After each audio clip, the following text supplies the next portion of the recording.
Hey, ladies and gentlemen, it's your unhinged, unscripted, unfiltered, sometimes even unwashed, excuse me, my finger's getting in the way, host, Tony Wolf.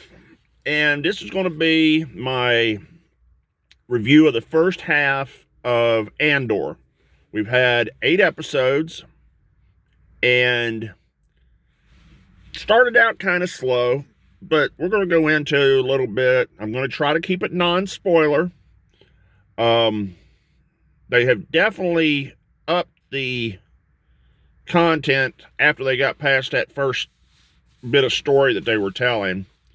But I can honestly say Andor is, if not the one of the best Disney Plus Star Wars TV shows that they have ever done. And I say that a lot, but they keep outdoing themselves. I mean, this, honestly, and I was telling someone else earlier, this feels like you're reading a book.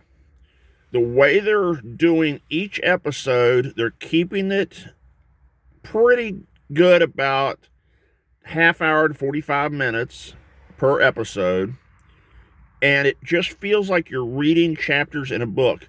And if anyone read Ahsoka or Lost Stars or any of the Claudia Gray books or any of the Timothy Zahn books, it really kind of has that feel where it opens up a story about a character, but it jumps back and forth between other sub characters that are important parts of that same story. And even in, I think it was Fire Squadron, one of the ones about the TIE fighter pilots, even in that one, you got a lot of tertiary characters that gave you more depth and more expansion to the Star Wars universe. I keep hearing all these people talking about that by doing stories strictly about the Skywalkers or strictly in that little square of the original trilogy, that it makes everything a lot smaller. Excuse me for scratching my face. My face is itching. But it really makes the storytelling that they're doing, makes you understand the mental and physical stress of living under from being a democracy to an autocracy, being like a socialist republic, being controlled by crazy people, basically. Doesn't that sound familiar? Ain't going there.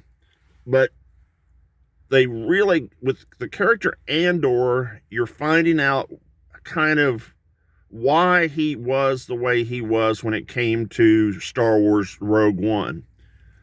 When he makes a comment in that saying, "I've done things that you would not imagine," and I'm paraphrasing, but stuff like that really makes a character development.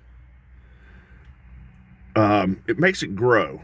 It makes you think about modern society, living through the stuff that they're living through, and how the characters develop and what makes them go from point A to point Z, and how that arc gets there.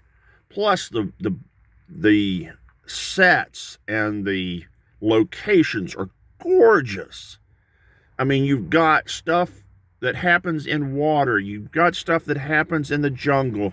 You've got stuff that happens just in a general valley. You go back to Coruscant. You're going to other planets that we haven't seen, but we've heard of in Star Wars lore.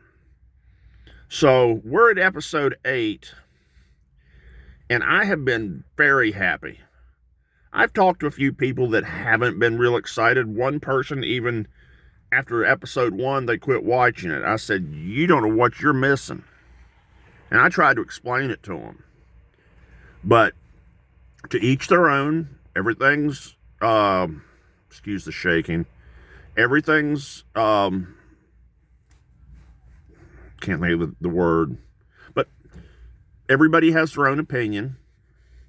So I truly recommend to anybody that hasn't watched Andor, sit down, watch the first 8 episodes. I think you're going to be very happy that you did. And since we know there's going to be a second season, and we know where he is at the end of this episode, it really is going to be interesting to see how the producers and everybody have taken the character and how they're going to evolve him that second half of the season. Now, I will tell you, there are some surprise appearances. There's a lot of pieces, set decorations in the back that tie into the other movies, but they don't talk about them. You just see them in the background, so they're nice little Easter eggs. And yeah, it's going to be good. I can't wait to see what they do next. But if you haven't watched it, watch it. Trust me, you'll be happy you did. Now, give me a thumbs up if you like this video.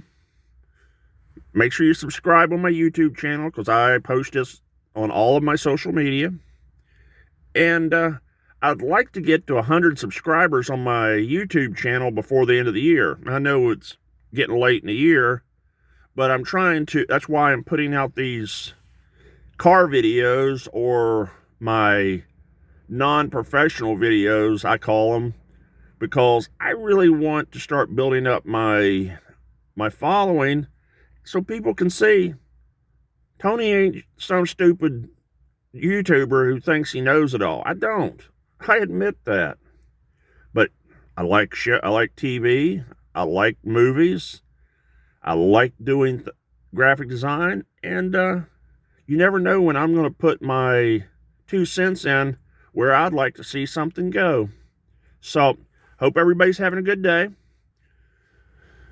And later on, I'll probably tomorrow or the next day, I'll post another video. I've still got a couple that I'm thinking about doing. But remember, this is your unhinged, unfiltered, unscripted, sometimes unwashed, goofball host, Tony Wolf, saying, till next time, see ya!